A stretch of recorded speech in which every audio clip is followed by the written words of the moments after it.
Hey yogis, I'm Justin Michael Williams, and today I want to walk you through the difference between Cobra Pose and Upward Facing Dog and when you should choose to do one or the other. And the reason why this is so important is because if you take a class like mine where we do lots of vinyasas, chaturangas, cobras, and up dogs, it's so important that you're using the pose that works best with your body and the amount of strength that you have. So what we're going to do is I'm going to walk through and show you how to do both poses the right way. Then I'm going to go through a few things that I see commonly done incorrectly, and then we're going to put it all together. So let's go ahead and get started. I'm going to show you Cobra Pose first. So we start in plank pose, top of a push-up. Take a deep inhale, and on your exhale we lower down to chaturanga. And then we lower all the way down to the earth. So for Cobra Pose, you lower all the way down and then press the tops of your feet in towards the earth.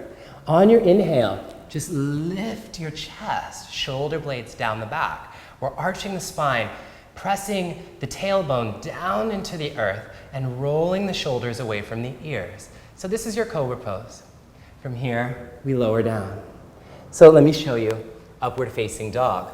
So the difference here, you should be able to see, is that in Up Dog, my body never touches the floor. So we take a deep inhale, exhale, lowering halfway down. Tops of the feet down, Upward Facing Dog. And then we maybe go into Downward Facing Dog. So let me just tell you when you should be doing one or the other. So if you have enough strength to lower halfway down to the earth and press into your up dog without allowing your hips, your legs, without allowing any other part of your body other than your hands and feet to touch the floor, then you're ready for up dog. If you need to come all the way down, if you don't have enough strength to hold halfway, then you should be doing Cobra Pose. So let me show you the difference here and some things that I see done incorrectly. So we'll start with Cobra. So you take a deep inhale here, exhale, lowering all the way down to the earth. Tops of the feet press down. So from here, one thing that I see done incorrectly all the time is when your body is touching the floor and your legs are on the floor, people like to straighten their arms, which means your shoulders shrug up towards your ears. And you can probably see right now how this looks. It doesn't look too pretty, right? It doesn't look too open. So this is not what we want to do. Instead, the way I want you to build this pose is start by pressing the tops of the feet down and then lifting your chest without using your hands. So this is just using all of your back strength. That's it. Tops of the feet really pressing into the earth, legs are engaged. And then drop your fingertips and hands onto the ground and then just gently press up, keeping the shoulders away from the ears. That's it. And only come up until you start to feel compression in your spine. If you start to feel any compression, you know you've come too far. So notice here that my elbows are bent. That's a key feature of Cobra Pose. Up Dog is the only pose, not Cobra, where your arms are straight. So elbows are bent, shoulders down the back. So none of this, all open heart. That's it. And then you can curl the toes under and go to Downward Facing Dog. Got it? So now let's go into Upward Facing Dog. So same thing here.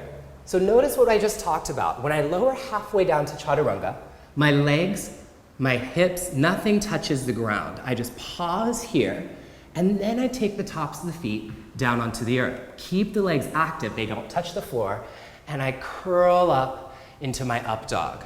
So this is Upward Facing Dog. Something that I see really common here, there's two key things. One is I see people let their heels splay out to the sides. That's not what we want. We want the heels squeezing in towards the midline, legs active. The other thing that I see is people shrugging the shoulders up towards the ears. As you can see, not cute, right? So we want to press into the hands, shoulders rolling down, heart is open. That's it. So we pause here, take a deep inhale, and exhale, Downward Facing Dog. So one other quick thing that I wanted to show you is why we don't use straight arms in in Cobra. So you'll notice that as I lower all the way down for Cobra, if I start to straighten my arms, my hips want to go down, but they have nowhere to go because they're pressing into the mat.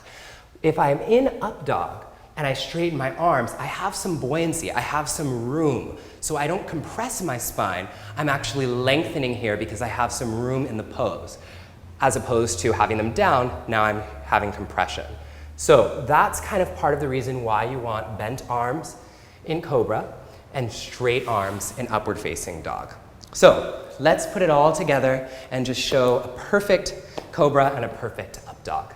So just pausing here, inhale here, exhale, lowering all the way down, tops of the feet press down, legs stay active, shoulders roll down the back as we come on up into our Cobra pose.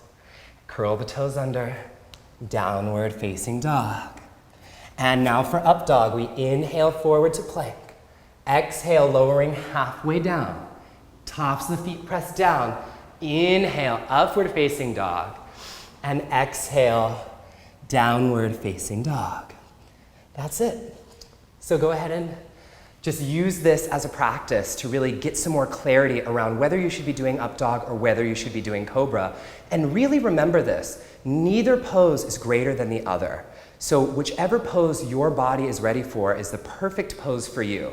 Don't compare what you should be doing to what somebody else in class is doing. So just really truly assess what's going to be the best for your body. Cobra, up dog, they're both great, and I hope this was really helpful for you.